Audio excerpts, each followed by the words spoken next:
लगातार ये कहा जा रहा है कि ये चुनाव को देखते हुए योजना लाई गई, क्योंकि सीधी सीधे ओबीसी वर्ग को टारगेट करती है। 18 ऐसे आप कह सकते हैं प्रोफेशंस को, ऐसे कामों से जुड़े हुए हस्तशिल्पियों के लिए ये योजना है जिनके पास हाथ का हुनर है, जो चमड़े का काम करते हैं, जो कपड़े से जुड़ा हुआ काम करते हैं, हथकरघा उद्योग में शामिल जो लोग हैं उन सब के लिए। और प्रधानमंत्री आज जब पहुंचे हैं मेट्रो स्टेशन पर, तो वहाँ आप देख सकते हैं वहाँ उन्होंने पहले भगवान विश्वकर्मा की पूजा भी की और उसके बाद वहाँ पर मौजूद कारीगरों से लगातार उनकी मुलाकात भी हुई। और अब आप ये तस्वीरों में जो आप देख रहे हैं, वहाँ कुछ मछुआरे भी बुलाए गए हैं, उनसे भी प्रधानमंत्री की मुलाकात जो है इस वक्त हो रही है, वो आप तस्वीरों में आप देख सकते हैं। देवेंद्र हमारे पॉलिटिकल एडिटर लगातार आपको इस योजना के बारे में भी बता रहे हैं। तो पूरी तैयारी के साथ आज यहाँ पर ये आयोजन किया गया है। आपने जैसा बताया कि 18 उद्योग से जुड़े हुए लोग जो हैं वो यहाँ पर आमंत्रित हैं और सभी से पर्सनल इंटरेक्शन प्रधानमंत्री का रखा गया है। बिल्कुल सौरभ भाई, जिन मछुआरों की आपने बात की, वो मछुआरे जब जाते हैं समुद्र में तो जो नेट उनके लिए बनाया जाता है, वो जो कारीगर हैं उनको भी यहाँ पर बुलाया गया है, वो भी इस स्कीम में भी शामिल हैं। तो 18 कुल इस स्कीम में हैं, जिसमें आपको शुरू में रजिस्ट्रेशन करा लेना है। उसके बाद जो बाकी सुविधाएं हैं आपको उसके हिसाब से लेनी है कि आपको 15,000 वाला पहले किट लेना है, या फिर आपको लोन चाहिए तो एक बार में 1 लाख, फिर 2 लाख, बिना कोई कोलैटरल, यानी कि उसके बदले में आपको कुछ बैंक को जमानत नहीं देनी है, तो 5% का बस इंटरेस्ट रखा जाएगा। कोशिश ये है, और जैसा कि सरकार के लोगों से हमने बातचीत की कि इसके पीछे मकसद क्या क्या है, तो उसमें ये बताया गया कि ऐसी कारीगरी जो कि लगातार विलुप्त होते जा रही है, उसको मजबूती देना सबसे बड़ा मकसद था। और उस लिहाज से इस स्कीम का चयन प्रधानमंत्री नरेंद्र मोदी ने खुद कहा था।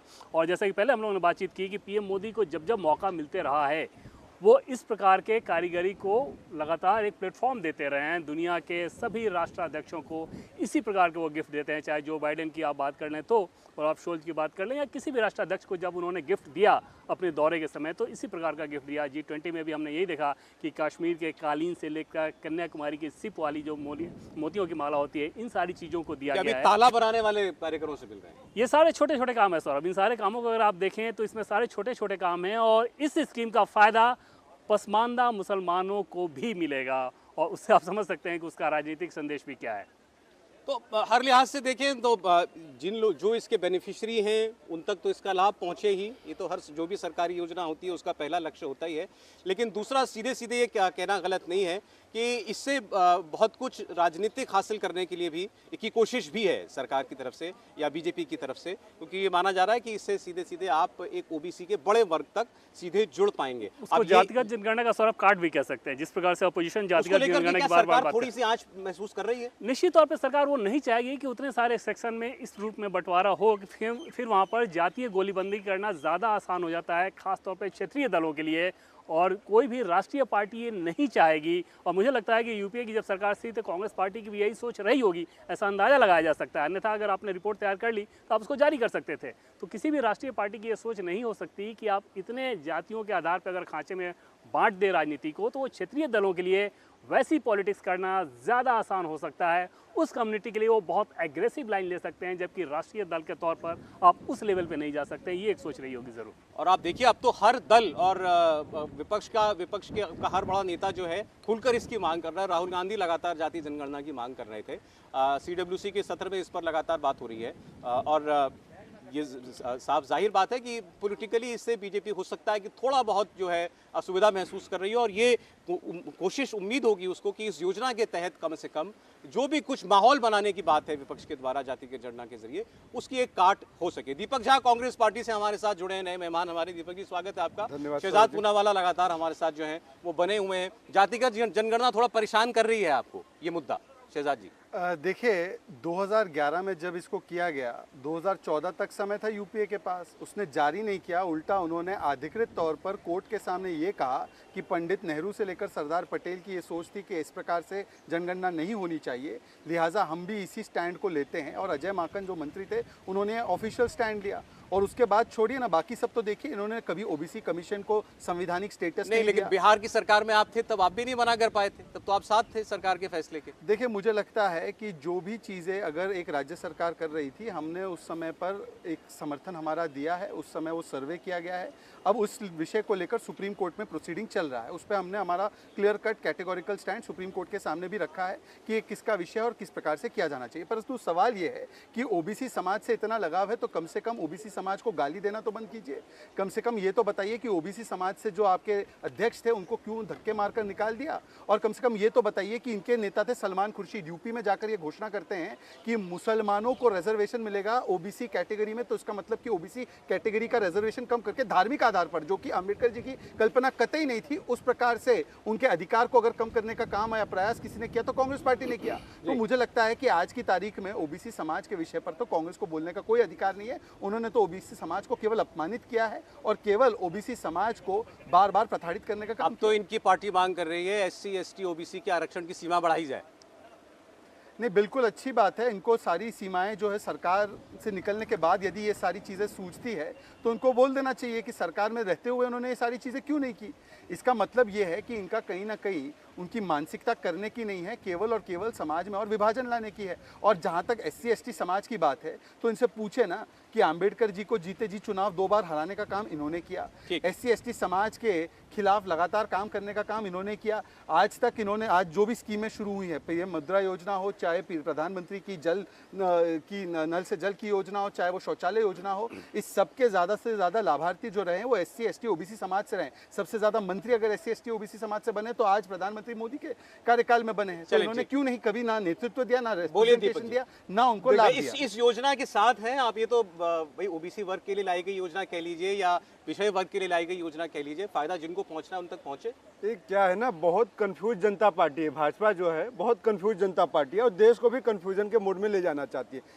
आज आप योजनाएं लॉन्च करते हैं, कल आप कुछ और लॉन्च करते हैं, तो इनकी पैकेजिंग जो है ना बस नई होती है, चीज़ें पुरानी होती हैं। तो नए पैकेट में नया पुराना सामान बेचने की कोशिश करते हैं, योजनाएं वही चलाते हैं। आप आधार कार्ड का भी अगर लेंगे तो आधार कार्ड भी कांग्रेस की योजना थी, तो कांग्रेस की ही सारी योजना लागू करते हैं। बात ये आती है कि आप ओबीसी के नाम पे राजनीति करते हैं, एससी एसटी के नाम पे राजनीति करते हैं, जाति के नाम पे राजनीति करते हैं, लेकिन आप जनगणना का विरोध करेंगे। मोदी जी मंच पर जाएंगे, खुलेआम कहेंगे मैं ओबीसी हूँ, मैं पिछड़ा हूँ। मोदी जी खुलेआम जाके कहेंगे पसमानदा मुसलमानों के लिए हित के काम। अरे भारतवासी की बात क्यों नहीं करते आप? 1 नेशन 1 इलेक्शन की बात करते हैं, एक राष्ट्र एक जाति की बात क्यों नहीं करते भाई? आप एक जाति को मंच पे जाके बांट देते हैं, ये पिछड़ा है, ये अगड़ा है। तो मोदी जी विभाजन करते हैं, तो मोदी दीपक जी बात आपकी समझ में नहीं आई। आप चाह रहे हैं देश में सारी जातियों की गिनती कराई जाए जी, कौन किस समाज से कौन कितना है, फिर आप कह रहे हैं बांट ये रहे हैं। मैं वही कह रहा हूँ ना, एक कंफ्यूज लोग हैं, क्योंकि ये कहते हैं कि हम तो मांग कर रहे हैं कि जातिगत जनगणना होना चाहिए, पता चलना चाहिए भाई कि देश में किसकी कितनी आबादी है। अभी आप एक देश एक जाति की बात कर रहे थे, लेकिन भाजपा के लिए बात कर रहा हूँ ना। मोदी अगर ये विरोध कर रहे हैं जातिगत जनगणना की, तो फिर ये कहें एक देश एक जाति, एक देश एक जाति कह दे भाई कि पूरे देश में एक ही जाति। जैसे हिंदुत्व का ये पिटारा लेके घूमते हैं, हिंदुत्व क्या है? आप भी हिंदू हैं, हम भी हिंदू, सब हिंदू हैं। जाति की ऊंच नीच भेदभाव तो खत्म होना चाहिए ना। बिल्कुल खत्म। आप लोग तो सनातन को जिसने गाली दी उसके पीछे भी यही वजह बता रहे हैं। सनातन को कोई गाली नहीं दे सकता। सनातन देखिए शाश्वत है, सार्वभौमिक है, सनातन पे संशय नहीं हो सकता।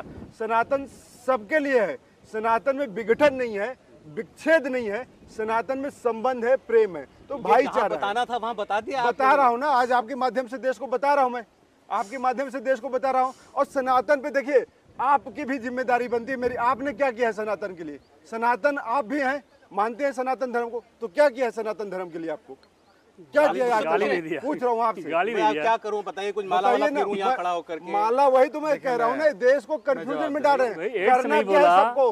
अरे सनातनी पैदा हुए भाई, अब बताने का, सर्टिफिकेट लेने का, बांटने का जरूरत नहीं है। तो भाजपा सनातन का सर्टिफिकेट ना बांटे, हम ना उस पर चर्चा करना चाहते।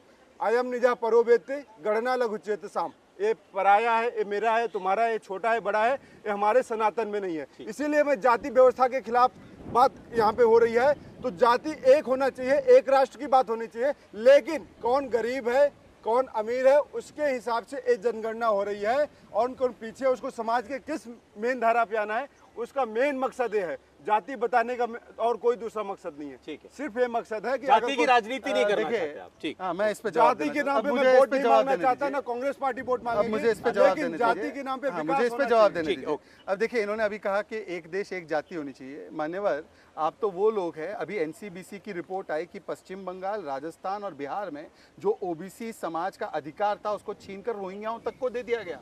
अब बताइए, ये तो मुसलमानों में जाकर ढूंढते हैं कि जाति कौन सी है, जबकि थियोलॉजिकली अगर बात करें तो मुसलमानों में कोई जात ऊंच नीच नहीं होती।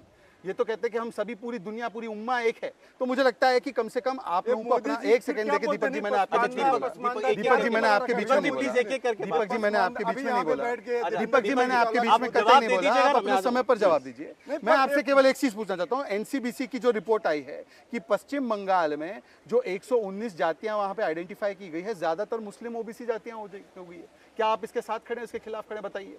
आप बताइए, राजस्थान में एक भी व्यक्ति को कई जिलों में ओबीसी होने का उनको अधिकार ही नहीं मिला। बिहार में कुर्मी समाज के लोगों को सर्टिफिकेट नहीं मिला। वहां पर जो आय है उसको कैलकुलेट करने का तरीका ही बदल दिया गया, जिससे कि वो सारे लाभ के बाहर चले गए। तो मुझे बता दीजिए कि आप इसके साथ खड़े हैं, इसके खिलाफ हैं? और फिर उसके बाद बात कीजिए। जहां तक बात है, देखिए, मैं आ रहा हूँ। देखिए दीपक जी, समस्या क्या है पता है क्या? आपको इस देश में अगर एक एसटी समाज से, आदिवासी समाज से राष्ट्रपति बनती है तो आप उसको भी किस प्रकार से ईवल मानसिकता का बताते हैं, उसको किस प्रकार से उसको अलग अलग तरीके से अपमान करने के लिए राष्ट्रपति कह देते हैं। जब ओबीसी समाज से कोई उपराष्ट्रपति बने उसके विरोध में आप उतर आते हैं। तो ये आपका प्रवृत्ति रहा है हमेशा ओबीसी एससी एसटी समाज के विरोध में रहना, और इसीलिए आज इस प्रकार के ढकोसले से कोई आपकी बात को भैया, स्वीकारने आपने नहीं वाला है। आप ओबीसी की बात कर रहे हैं, आपने रोशनी आयोग बनाया था, उसकी रिपोर्ट सबमिट हो चुकी है। आप सार्वजनिक करेंगे उसकी रिपोर्ट, फिर पता लगे कि किस जाति में कितना लाभ किसको वर्ग को मिल रहा है, नहीं मिल रहा है, उसमें सब क्लासिफिकेशन के लिए आप लोगों ने प्रावधान रखा हुआ है। देखिए, जहां तक जो भी आयोग का काम है वो आयोग का काम अपने स्तर पर करेगा, क्योंकि ये आयोग जो होते हैं वो ऑटोनॉमस और इंडिपेंडेंट होते हैं। तो रिपोर्ट अपने- दे चुका है। हाँ, तो उसके बाद उसके जो भी उसकी आगे कानूनी प्रक्रिया होगी उसको पूरा किया जाएगा। परंतु मेरा सवाल आज ये है कि ये बताएं ना कि ये तो केवल एक रिपोर्ट पे अटक गए हैं। मैं तो इनसे पूछ रहा हूँ ना कि इतने वर्षों तक national commission of backward classes को संवैधानिक स्टेटस क्यों नहीं दिया गया? आप बताइए, एससी एसटी जो कमीशन होते थे वो एक होते थे, उसको अलग करने का काम किसने किया? अरे बाकी सब तो छोड़िए, भगवान बिरसा मुंडा के जन जयंती को आपने जनजातीय दिवस के रूप में कभी नहीं स्वीकारा। आपने केवल एक परिवार का महिमा मंडन किया, परंतु जो हमारे आदिवासी समाज से आने वाले जो हमारे फ्रीडम फाइटर्स थे उनको कभी स्वीकारने का काम नहीं किया, उनका कभी योगदान सेलिब्रेट करने का काम नहीं ठीक किया। है दीपक जी, बोलिए। ये बड़े कमाल की बात है। कहते हैं ना, भाजपा बोले तो बोले चलनी, क्या बोले जिसमें 72 क्षेत्र। तो भाजपा जब ऐसी बात करती है तो अच्छा नहीं लगता है। ये महाराष्ट्र में जाते तो जाति के नाम पे, मराठा के नाम पे, लोकल के नाम पे आरक्षण देने की बात करते। तो आप खिलाफ है? आप मराठा आरक्षण के खिलाफ है? आप अधिकृत रूप से कांग्रेस पार्टी का बयान बता दीजिए। सौरभ जी, नहीं, आप बता दीजिए कि आप मराठा आरक्षण के खिलाफ है। मैं ये सवाल, अच्छा आप पीछे बोलेंगे तो फिर वो भी बोलेंगे, ठीक है, लेकिन ये सवाल है आपके लिए, ये सवाल है आपके लिए कि क्या मैंने आप खिलाफ पूछा हैं है उस पहले मराठा सवाल, आरक्षण के? मैंने नहीं किया है सवाल। एक क्या दो तरफा स्टैंड क्या हम होता तो है पूरे इनका? समर्थन में, आप दो बताइए तरफा आपका स्टैंड स्टैंड क्या क्या होता है? तो फिर है? नहीं, मराठा जातिगत- आरक्षण पे पूरे अगर समर्थन आप में, आप बताइए मराठा क्या है? आरक्षण करते हैं तो फिर जातिगत आरक्षण के खिलाफ क्यों हैं? जातिगत जनगणना के खिलाफ क्यों? ये बताइए, देश को स्पष्ट करिए। आप ऐसा नहीं चलेगा कि महाराष्ट्र की राजनीति अलग, राजस्थान की राजनीति अलग। एक देश एक नीति की बात करने वाले लोग आप अगर जो हो तो फिर एक नीति लागू करो। आप क्यों वहाँ पे जनगणना और आरक्षण को एक मानते हैं क्या? दीपक जी, मैं केवल आपकी केवल समझ की जानकारी की होता है कि एसबी लाइफ इंश्योरेंस कंपनी नहीं, आप एक तो मुझे स्पष्ट कर दीजिए कि जनगणना और आरक्षण एक आप मानते हैं? सौरभ जी देखिए, आरक्षण और वो तो जनगणना अच्छा, एक बार अपनी बात कंप्लीट कर ले, बोलिए। पर वो क्या बोले जा रहे, जनगणना की भाजपा वालों तुलना की आरक्षण बीमारी से? है। इनकी मानसिकता मैं समझ सकता हूँ, क्योंकि इनके जो मुखिया हैं वो भी दिन भर बोलते रहते हैं, किसी को बोलने नहीं अच्छा देते। दीपक, मैं बस तो एक बार समस्या जरा वही है। तस्वीरों पर बोल दूं। प्रधानमंत्री नरेंद्र मोदी यशोभूमि कन्वेंशन सेंटर पहुंच चुके हैं, उसकी तस्वीरें आप देख रहे हैं। हमने लगातार आपको बताया इस कन्वेंशन सेंटर के बारे में, कितना भव्य है, विशाल है। दुनिया भर में जितने बड़े कन्वेंशन सेंटर्स हैं उसमें इसकी गिनती होती है। और ख़ास तौर पर अगर आप इसके लुक की बात करेंगे तो अपने आप में बहुत खूबसूरत लुक इसका है। पूरा एलईडी का इसका फसाड बनाया गया है, खास तौर पर रात के वक्त बहुत अद्भुत लगता है। और इसका लोकार्पण करने के लिए प्रधानमंत्री यहाँ पर पहुँचे हुए हैं और यहीं से फिर वो विश्वकर्मा योजना की भी शुरुआत करेंगे और इसके बारे में देवेंद्र आपको बताएंगे।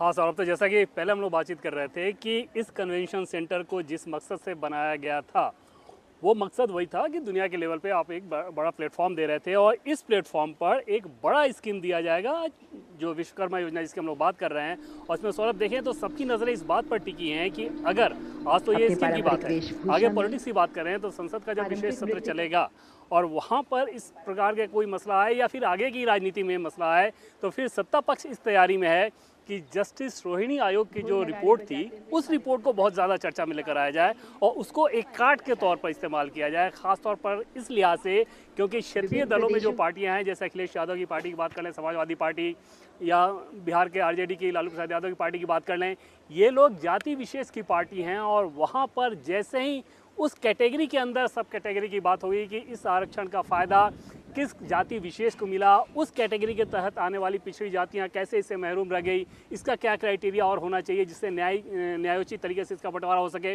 वहाँ पर ज़्यादा बड़ी समस्या आएगी उन विपक्षी दलों के लिए भी और उस कार्ड को भी तैयार करके रखा गया है। तो फिलहाल तो आज ये स्कीम का फ़ायदा है कि कैसे इस स्कीम के मार्फत आप इस 18 सेक्शन के तहत जो लोग आने वाले हैं, जो कम्युनिटियाँ आने वाली हैं, वो इसका फ़ायदा उठा सकती हैं। हालांकि वो कम्युनिटी के नाम पर नहीं है, लेकिन हम सभी जानते हैं कि बहुत सारी कम्युनिटी ऐसी हैं जो उनका पेशा है उसी जाति के तौर पे वो जानी जाती हैं। जैसे लुहार की अगर बात करें तो जो उनका पेशा है उसी जाति के तौर पे वो जानी जाती हैं। ऐसे बहुत सारी कम्युनिटी हैं। तो उस लिहाज से इस स्कीम को लेकर आया गया है और फिलहाल इंतजार है प्रधानमंत्री नरेंद्र मोदी कैसे उस स्कीम के बारे में बताते हैं लोगों। इंडिया टीवी हर वक्त हर जगह डाउनलोड करने के लिए सर्च करें India TV news Google play store या ऐप स्टोर पर।